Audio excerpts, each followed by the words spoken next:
Hello students, I am Arvind Kumar, PhD Physics from Suraj School, Rewari. Today we will discuss the next topic from the fourth unit, of course the second chapter, that is alternating current. And our today's topic is AC circuit containing resistance only, or we can say that AC through pure resistive circuit. कि अगर हम ये कहें कि हमारे पास में एक circuit है जिसमें ओनली क्या है, रेजिस्टेंस है, रजिस्टर कंटेन करता है वो, और उसमें हम डीसी सप्लाई नहीं कर रहे, कोई सेल बैटरी कनेक्ट नहीं कर रहे, एसी सप्लाई दे रहे हैं, तो उसमें क्या क्या रिलेशन होंगी वो देखते हैं। तो मैं एक सर्किट ड्रॉ करता हूं, यहाँ पे एक रेजिस्टेंस है, ये रेजिस्टेंस आर, और इसमें से एसी सर्किट पास यानी एसी सप्लाई है, ये एसी। क्लियर हो गया? अब की बार डीसी नहीं है, तो यहाँ पे रेजिस्टेंस था, हमने जो वोल्टेज अप्लाई किया है वो एसी है, इसलिए इस वोल्टेज को कोई ई से भी रिप्रेजेंट करता है, कोई बी से भी। तो यहाँ पे वोल्टेज को मैंने लिख दिया कि यहाँ पे एक कांस्टेंट नहीं है, बल्कि with respect to time phase change होगा, और फेज के अकॉर्डिंग ये वैल्यू चेंज होगी, तो इंस्टेंटेनियस वैल्यू जो होगी वो चेंज होगी यहाँ पे। तो V इक्वल टू कितना हो जाएगा, V naught sine omega t. तो यहाँ पे ये टर्म्स थी, तो V इंस्टेंटेनियस वैल्यू है, V नोट जो थी वो पीक वैल्यू है, मैक्सिमम वैल्यू है, और ये टाइम के अकॉर्डिंग फेज चेंज होगा तो साइन की वैल्यू भी चेंज होगी। इसका मतलब कहने का ये है कि जो वोल्टेज हम ले रहे हैं वो AC है, AC EMF है। कई इसको E is equal to E naught sine omega t भी लिख सकते हैं, वो रिप्रेजेंटेशन का तरीका और कुछ नहीं। अब यहाँ पे अगर वोल्टेज चेंज होगी विद रेस्पेक्ट टू टाइम, कभी 1 वोल्ट, कभी 2 वोल्ट, 3 वोल्ट, 5 वोल्ट, फिर 4, 3, 2, 1, 0, फिर नेगेटिव में, फिर इसका मतलब वोल्टेज चेंज होगी तो इसके थ्रू जो करंट चेंज होगा वो भी चेंज होगा। तो किसी भी इंस्टेंट पे जो करंट की वैल्यू होगी वो कितनी होगी, I, और किसी भी मोमेंट पे अगर कैलकुलेट करते हैं तो करंट कितना था, alternating current, I equal to I naught sine omega t. तो हमें वोल्टेज गिवन है, हमें करंट देखना है, इसमें क्या रिलेशन आती है कि वोल्टेज आगे रहता है या पीछे चलता है या सेम डायरेक्शन में चलता है। तो वोल्टेज हमें पता थी, सो यूजिंग ओम्स लॉ,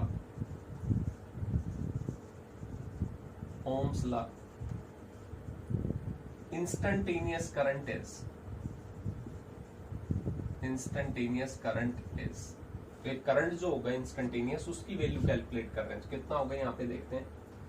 हमें ये पता है किसी भी इंस्टेंट पे अगर आपको करंट चाहिए तो कितना होगा, उस इंस्टेंट पे, जिस इंस्टेंट पे करंट कैलकुलेट कर रहे हो उसी इंस्टेंट पे वोल्टेज बताओ। तो वोल्टेज की वैल्यू कितनी है उस इंस्टेंट पे, V, और रेजिस्टेंस कितना है सर्किट में, R, क्योंकि ohm's law I is equal to कितना था, V अपॉन R।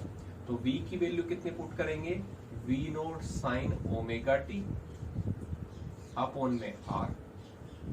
तो यहाँ पे V नोट अपॉन में R एक टर्म्स है कि अगर मैं ये कह रहा हूं कि यहाँ पे वोल्टेज जो थी वो मैक्सिमम है, पीक वोल्टेज है सबसे मैक्सिमम, क्योंकि अल्टरनेटिंग था, दैट मीन्स ये वैल्यू जो continuously with respect to time जो था वो चेंज हो रहा था वोल्टेज।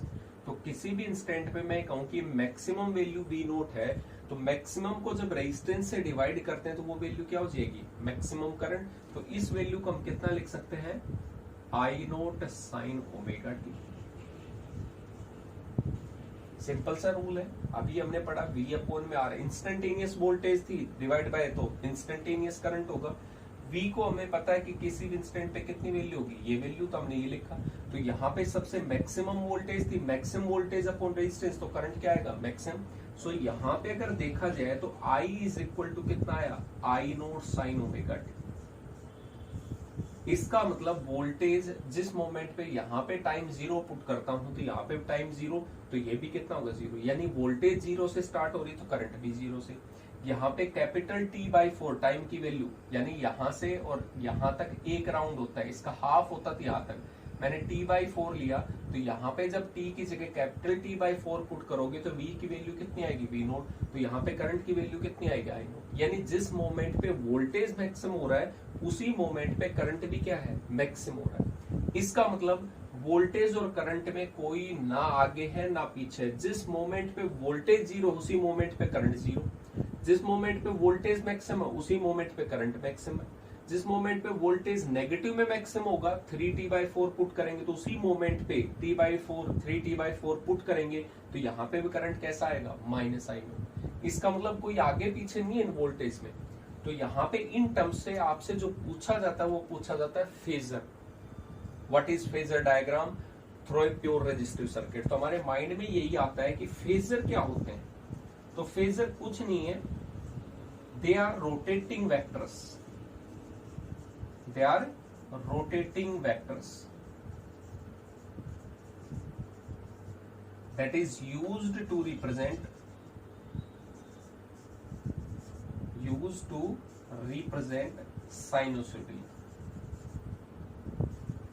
sinusoidal quantities।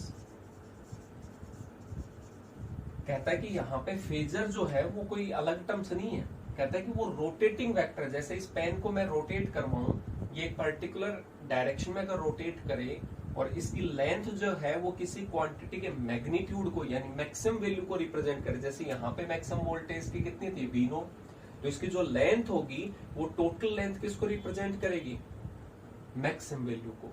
और यहाँ पे जो प्रोजेक्शन होगा उस रोटेटिंग वेक्टर का एक्स एक्सिस और वाई एक्सिस पे, वो कहीं पे भी इंस्टेंटेनियस वैल्यू को रिप्रेजेंट करेगा।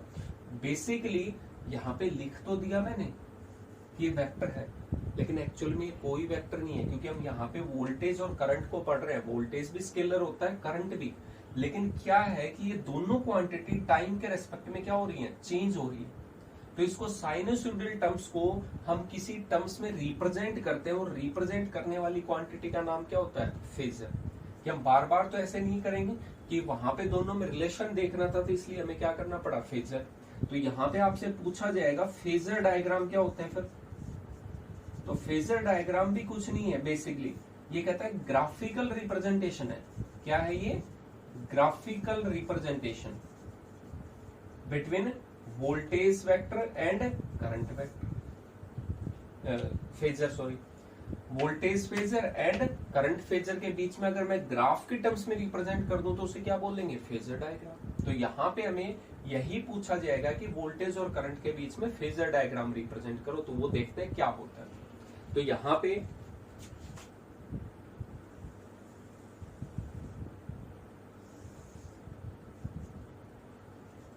ये टर्म्स यानी रोटेटिंग टर्म्स होंगी, और जितने एंगल पे वो रोटेट करेगा वो एंटी क्लॉकवाइज में एंगल पॉजिटिव लेते हैं। तो यहाँ पे ये जो टर्म्स है ये एंगल ही तो है बेसिकली थीटा। एंटी क्लॉकवाइज में जाएंगे तो पॉजिटिव, और कहीं पे मान लेते हैं माइनस के टर्म्स में होता तो किधर जाते हैं, क्लॉकवाइज में। तो यहाँ पे एंगल कितना था, ओमेगा टी। मैक्सिमम जो लेंथ लेंगे हम वोल्टेज के लेंगे तो वोल्टेज की मैक्सिमम वैल्यू के अकॉर्डिंग, करंट की लेंगे तो करंट मैक्सिमम वैल्यू के अकॉर्डिंग। तो यहाँ पे सबसे पहले मुझे वोल्टेज पता था तो वोल्टेज ले रहे हैं। टर्म्स कैसी है, पॉजिटिव, पॉजिटिव होगी तो एंगल किधर जाएगा, एंटी क्लॉकवाइज डायरेक्शन में। मैक्सिमम जो लेंथ होगी रोटेटिंग वेक्टर की फेजर की वो कितनी होगी, वी नोट। वोल्टेज की बात करेंगे, करंट की करेंगे तो आई नोट। तो इसको रिप्रेजेंट करते हैं, देखते हैं क्या आता है। तो मैंने यहाँ पे एंटी क्लॉकवाइज में जा रहे तो किसी भी मोमेंट पे ये जो टर्म्स थी ये कितनी है, वी नोट है, और जो एंगल था वो एंटी क्लॉकवाइज डायरेक्शन में जाएंगे तो ये एंगल कितना होगा, ओमेगा टी। तो इसका मतलब अगर मैं प्रोजेक्शन ड्रॉ करता हूं यहाँ पे, सिर्फ इंडिकेशन के लिए देखेंगे, मैं यहाँ पे इसका वाई एक्सिस पे प्रोजेक्शन लेता इस टर्म में, तो यहां से और यहां तक किसी भी मोमेंट पे आपको वैल्यू जो मिलती है इसका, ये एंगल था, एंगल के अपोजिट डायरेक्शन में हम रेजोल्यूशन करते हैं यानी प्रोजेक्शन देखते हैं, तो v इज इक्वल टू कितना आएगा, V naught sine omega t. इसका मतलब आपको सेम टर्म्स मिल रही है। तो हम अगर y एक्सिस पे प्रोजेक्शन करते हैं इस फेजर का तो वो हमें इंस्टेंटेनियस वैल्यू प्रोवाइड करता है। अगर cos के टर्म्स आते हैं तो किस पे करते हैं, हॉरिजॉन्टल पे। तो यहाँ पे वही टर्म्स है कि हम एक साइनोसॉइडल जो लगातार वैल्यू चेंज हो रही है उसको रिप्रेजेंट करने के लिए रोटेटिंग वेक्टर जो बेसिकली वेक्टर नहीं होता उसका यूज करते हैं। ये वी नोट होगा, उसकी मैक्सिमम जो लेंथ होगी उसको रिप्रेजेंट करेगा। एंगल फेजर है वो एंटी क्लॉकवाइज डायरेक्शन में, तो प्रोजेक्शन ड्रॉ करेंगे तो हमें इंस्टेंटेनियस बताएगा। तो वोल्टेज को तो रिप्रेजेंट कर दिया, करंट को रिप्रेजेंट करेंगे क्योंकि दोनों के बीच में रिलेशन होता है। तो यहाँ पे अगर करूं मैं तो आई इक्वल टू कितना था, आई नोट साइन ओमेगा टी। कितना एंगल था यहाँ पे वोल्टेज में, ओमेगा टी। करंट में भी कितना है, ओमेगा टी। यहाँ पे मैक्सिमम वैल्यू कितनी है, आई नोट। और आई नोट जो हमने कैलकुलेट किया था वो कितना था, वी नोट अपॉन में आर। तो इसका मतलब V naught upon R generally जो रेजिस्टेंस होता है वो ग्रेटर देन 1 होता है, तो हम ये मान के चल रहे हैं कि करंट की वैल्यू जो होगी मैक्सिमम, वो वोल्टेज की मैक्सिमम वैल्यू से थोड़ी सी कम होगी। बाकी हो सकती है ज्यादा, उसमें कोई डाउट नहीं है, लेकिन जर्नल केस की हम बात कर रहे हैं यहाँ पे। तो यहाँ पे मैंने कहा कि एंगल जो है वो सेम है, यानी इस एक्स एक्सिस से अगर एंगल को रोटेट करें तो सेम एंगल रोटेट होगा जितना वोल्टेज का था। तो यहाँ पे भी एंगल कितना आएगा, ओमेगा टी, ठीक है। तो इसका मतलब सेम लाइन होगी। अब हमें ये पता है कि आई नोट जो है वो कम है, तो इसका मतलब यहाँ पे जब हम रिप्रेजेंट करेंगे तो आई नोट की जो वैल्यू होगी that is slightly less than voltage. तो ये वोल्टेज के कंपैरिजन में करंट की मैक्सिमम वैल्यू यहीं तक है। तो यहाँ पे अगर मैं प्रोजेक्शन ड्रॉ करूंगा तो ये जो प्रोजेक्शन होगा ये सिर्फ यहीं तक आएगा। जैसे मैं इधर से लाइट को इंडिकेट करूं तो इस मार्कर की जो लाइट होगी वो सिर्फ यहीं तक दिखाई देगी। ये मार्कर अगर लंबा होता, यहाँ से यहाँ तक लेंथ ज्यादा होती, तो इसकी जो शैडो थी वो ज्यादा दिखाई देती। तो यहाँ पे हम क्या करेंगे, सिंपल सा I इज इक्वल टू कितना आएगा, I naught sine omega t, ये टर्म्स। तो यहाँ पे ये टर्म्स होगी I is equal to I naught sine omega t की टर्म्स। क्लियर हो गया। तो ये हमारे पास में फेजर डायग्राम है। कौन सा, ये फेजर डायग्राम की वोल्टेज और करंट को एंगल और एम्पलीट्यूड के साथ में रिप्रेजेंट करना क्या कहलाता है, फेजर। तो यहाँ पे ये क्या हो गया, फेजर डायग्राम। दूसरा हमें वेव फॉर्म डायग्राम भी पूछ सकता है, वेव डायग्राम। वेव डायग्राम अगर रिप्रेजेंट करें तो यहां पे ऐसे रिप्रेजेंट करना है, देखेंगे एक बार। टाइम के रेस्पेक्ट में वेव डायग्राम क्या है, टाइम के रेस्पेक्ट में वोल्टेज कैसे वेरी कर रहा है। तो यहाँ पे साइन है, टाइम 0 पुट करेंगे तो वैल्यू v की 0 होगी। टाइम की वैल्यू t/4 पुट करेंगे तो मैक्सिमम होगी। t/2 पुट करेंगे वापस 0, 3t/4 पुट करेंगे वापस नेगेटिव। तो इसका मतलब जो वोल्टेज होगी उसका जो ग्राफ होगा, बेसिकली ब्लू कलर में ही दिखाता हूं यहाँ पे, ये सेम इंडिकेशन की मैक्सिमम वैल्यू या किसी भी इंस्टेंट की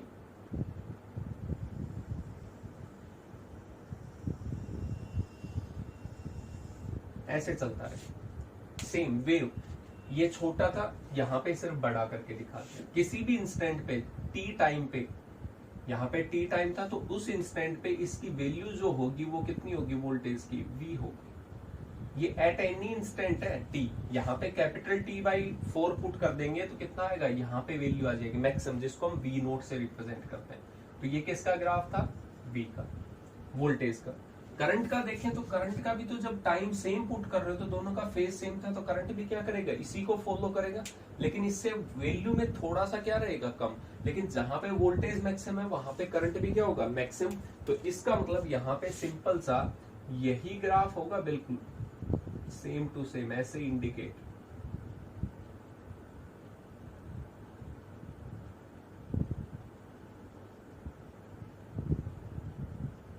इसका मतलब ये डॉटेड जो लाइन है वो किसके लिए है, करंट के लिए। किसी भी इंस्टेंट पे अगर आप बात करोगे तो उस इंस्टेंट पे ये क्या था, करंट भी था। क्लियर हो गया। जिस इंस्टेंट पे करंट मैक्सिमम उसी इंस्टेंट पे वोल्टेज भी मैक्सिमम होगा। जिस इंस्टेंट पे ये 0 है, ये 0, तो यहाँ पे तो कोई आपसे पूछे फेज डिफरेंस बताओ, क्या पूछे, phase difference between voltage and current phasor, तो इसका मतलब आप कितना लिखोगे, जी। क्योंकि जिस मोमेंट पे ये 0 है करंट, उसी पे वोल्टेज 0 है। जिस पे वोल्टेज मैक्सिमम है करंट मैक्सिमम, जिस पे वोल्टेज 0 हो गया ये 0, जिस पे नेगेटिव है, दोनों साथ साथ है, कोई आगे और पीछे नहीं है। इसका मतलब फेज डिफरेंस कितना आएगा, 0। यहां से भी अगर देखें तो वोल्टेज का जो फेज है वो ओमेगा टी है, करंट का जो फेज है वो भी कितना है, ओमेगा टी। तो फेज डिफरेंस तो आप क्या कैलकुलेट करोगे, φ2 माइनस में φ1 इज इक्वल टू कितना आएगा, ओमेगा टी माइनस में ओमेगा टी, कितना हो गया, जी। तो इसका मतलब दोनों के फेज में डिफरेंस जो है वो कितना है, 0। यानी रेजिस्टेंस की सर्किट अगर है तो कोई पार्शियलिटी नहीं करता एसी और डीसी में। जितना ये एसी को ऑब्स्ट्रक्ट करेगा उतना ही किसको करेगा, डीसी को। इसके लिए चाहे एसी हो या डीसी हो, किसी में पार्शियलिटी नहीं करता। तो ये फेजर डायग्राम है।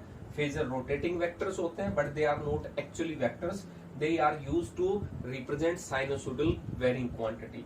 ग्राफिकल रिलेशन क्या होगा यहाँ पे, वोल्टेज फेजर और करंट फेजर के बीच में फेजर डायग्राम, जिसको हम ये करते हैं। जो लेंथ होगी वेक्टर की वो उसके एम्पलीट्यूड को, मैक्सिमम वैल्यू को रिप्रेजेंट करेगा। वाई एक्सिस पे प्रोजेक्शन कर देंगे उसका, तो इसका मतलब वो इंस्टेंटेनियस वैल्यू रिप्रेजेंट करेगा, और हमेशा पॉजिटिव एक्स एक्सिस से उसके फेज को रिप्रेजेंट करना है, एंगल को। एंटी क्लॉकवाइज में जाते हैं पॉजिटिव, क्लॉकवाइज में जाएंगे नेगेटिव। और वो कौन सा था, वेव फॉर्म, यानी वेव टाइम के रेस्पेक्ट में कैसे रिप्रेजेंट होगा, तो वो टर्म्स।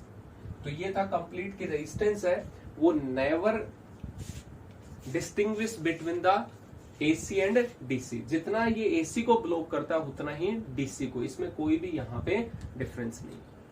तो आई होप ये आपको AC circuit containing resistance only अच्छे से समझ में आया होगा। एक बार इसकी प्रैक्टिस करेंगे। Thank you.